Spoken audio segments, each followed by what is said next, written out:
chocolate chip. Mint chocolate chip. That's a good one. Well, mine is so basic. And vanilla cake, I like that. Vanilla ice cream with chocolate sauce.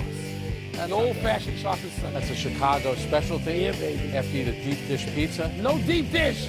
You New Yorkers, stop talking about deep dish. We don't do that. Fake pizza. Lasagna, that is. It is. That's why we don't eat it. Welcome to PTI. Tony's busy doing cameos for TGL telecasts. Saw that. So here to do his work for him is our great friend from the starting lineup on Sirius XM, Mr. Frank Isola. They didn't hit their mark. Go. They didn't. Just don't ever mention deep dish on this show again. Let's start today with the man the Buffalo Bills have selected to succeed Sean McDermott as head coach, offensive coordinator Joe Brady.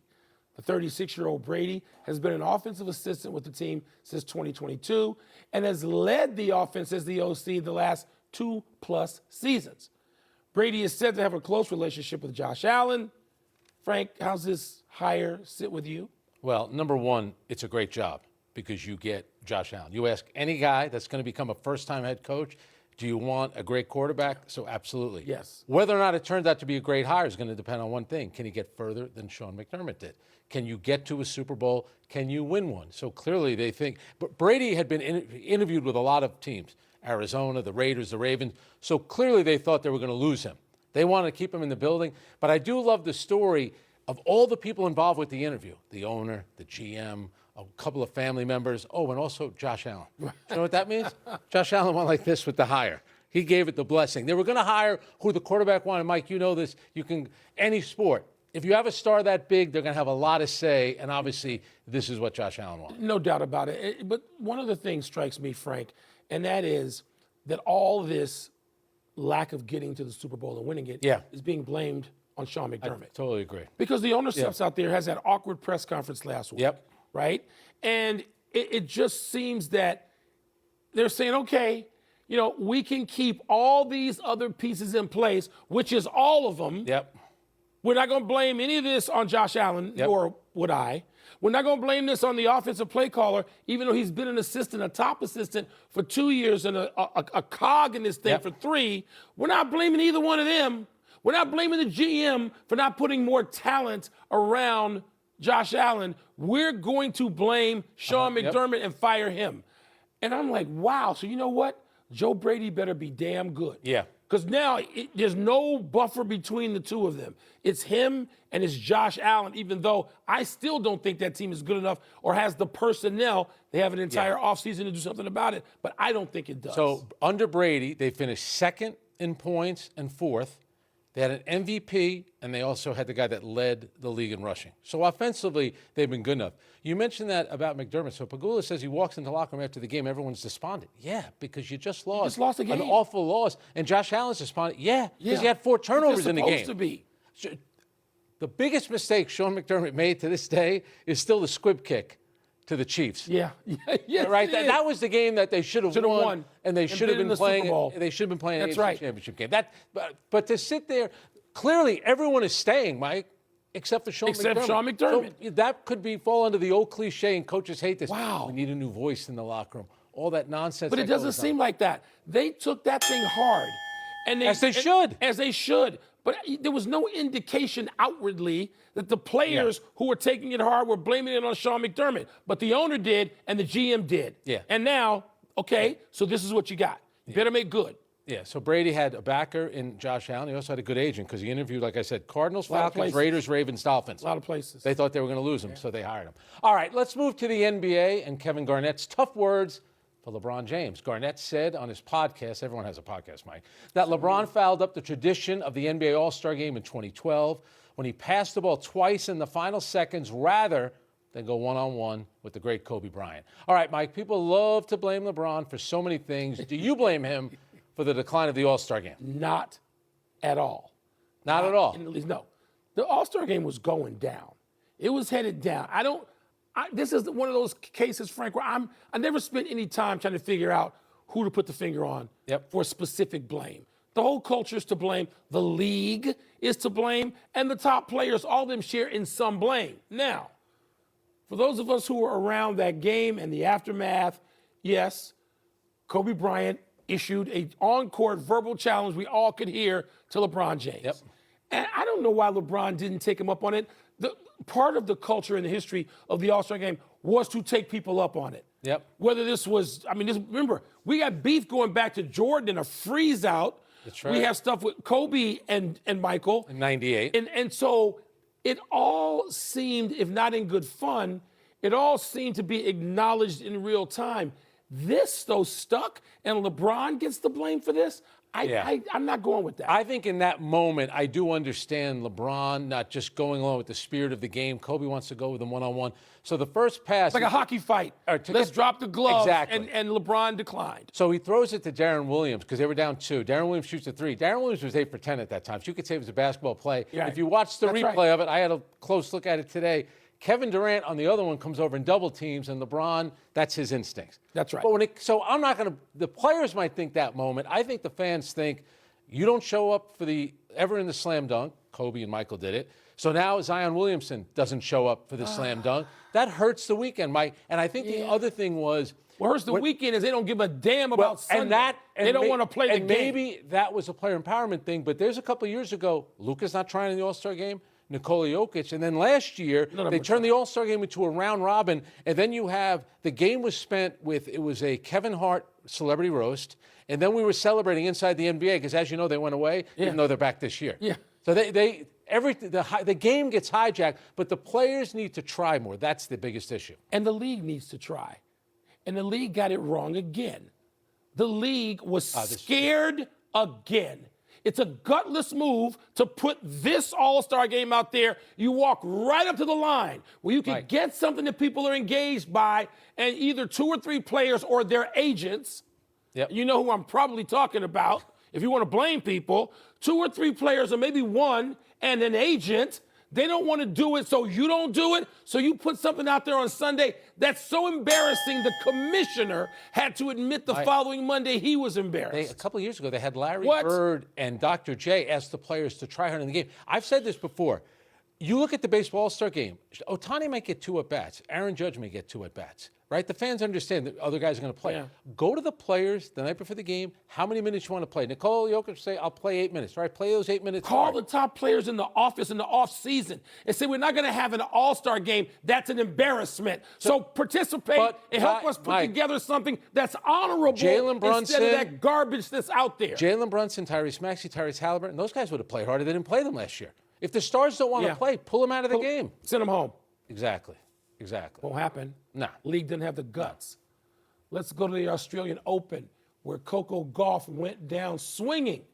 Gauff was caught by a hallway camera smashing a racket to bits after a 6-1, 6-2 quarterfinal loss to Alina Svitolina.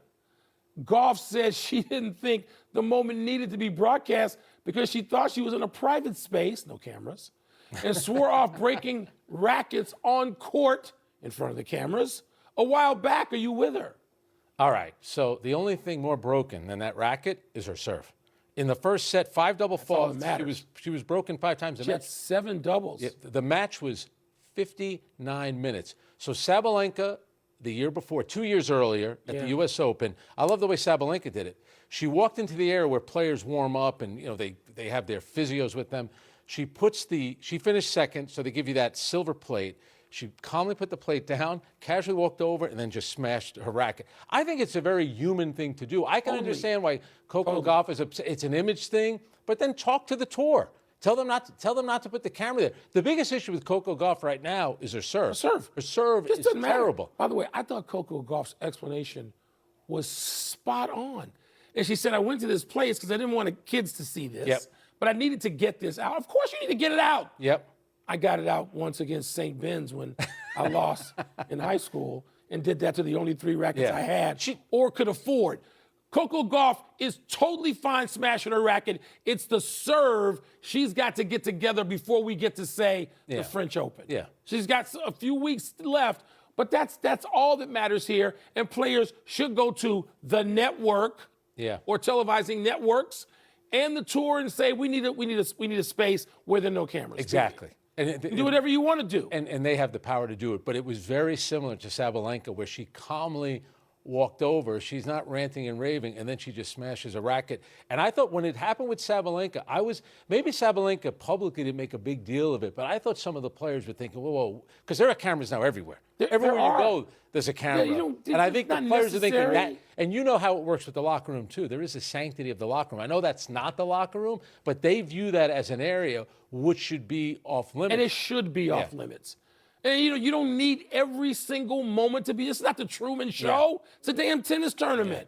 But no, everybody gives in to this. Now, let's see what the players do. And their representatives should go to the tour and the participating networks and say, figure out a space now before the next ball is struck.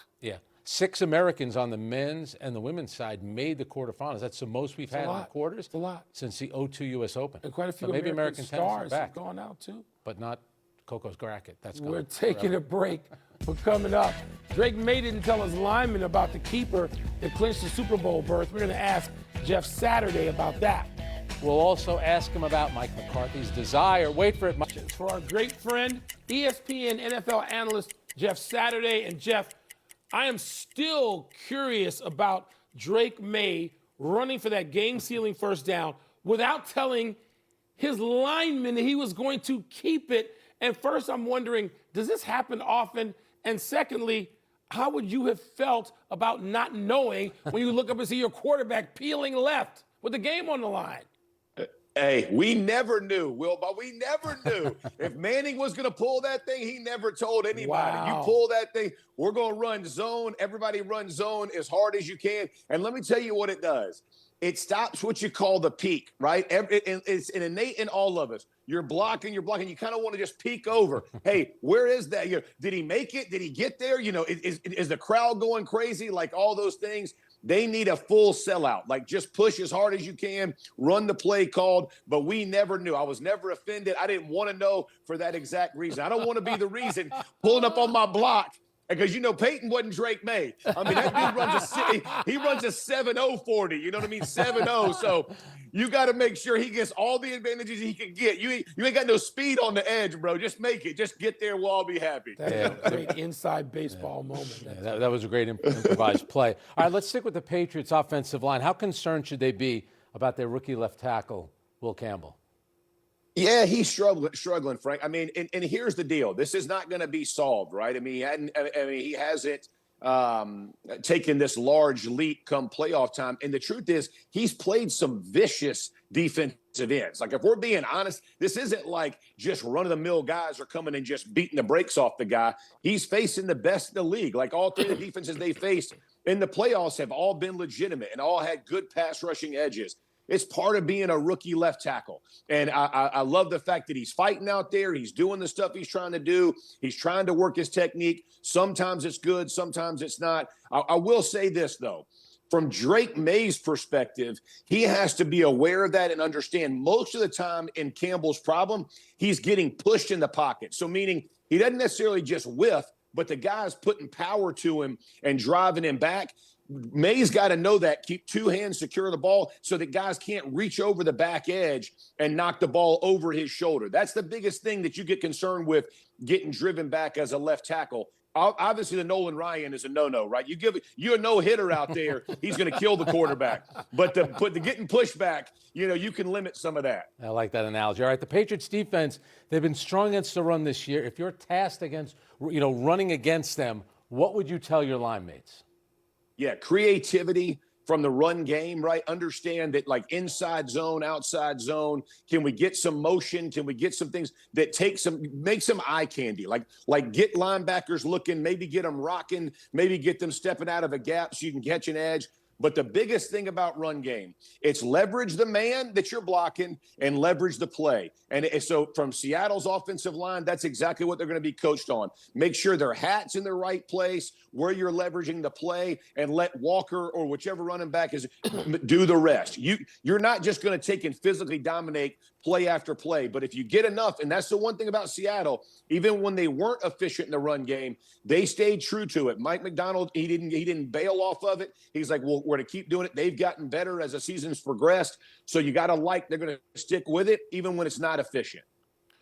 We'll let you go after we take you back to the end of your playing days. You played, of course, one season under Mike McCarthy and with Aaron Rodgers. McCarthy said today, or indicated today, he wants Rodgers back next season if Rodgers wants to be with the Steelers. Jeff, it seems awfully short-term and not really resolving anything to me, but how do you feel about this?